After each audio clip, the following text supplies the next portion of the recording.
Hello mga Kabicolana, magandang araw sa inyong lahat. Marahay na aldo sa Indogabo sa mga kapwa ko Bicolano.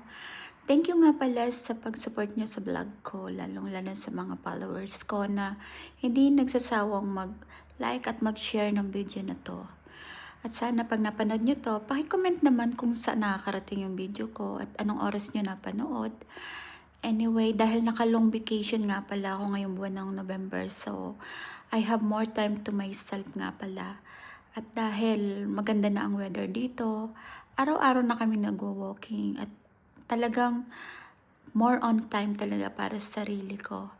At ayan nga, nagpa-massage nga pala kami ng best friend ko dahil last week pa kami nagpa-book at nagpa-appointment dito. So dahil hindi namin afford yung pinaka-rate nila dahil mahal tong spa na to. So, nag-aantay kami na may promo. Kaya, ayan, nung nagka-promo naman, sinamantala talaga namin.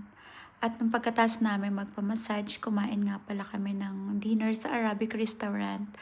Bali, breast chicken grilled lang yung in-order namin. Naghati na kami kasi 30 dirhams lang yan. Ang dami ng kasama. Meron ng bread, meron ng salad, at meron na ring mga appetizer like hummus and garlic paste and labneh. Ayan.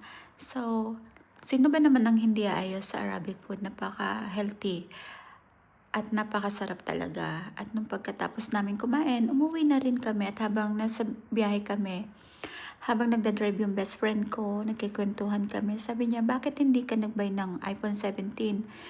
Every year ka naman nagpapalit ng phone. And this time kasi dahil bago pa nga yung 16 Pro Max ko, napaka naman kung papalitan ko kaagad, kaya tsaga-tsaga na lang muna. At yun nga pala, pagdating namin sa bahay, habang nanonood kami niya ng TV, biglang tumawag sa amin yung isa namin kaibigan. Sabi niya, labas tayo. So, nag-night out kami niyan. So, nagkita-kita na naman kaming tatlo. Kumpleto kami ngayon. Hanggang dyan na lang, mga Kabicolana. Maraming salamat sa panonood.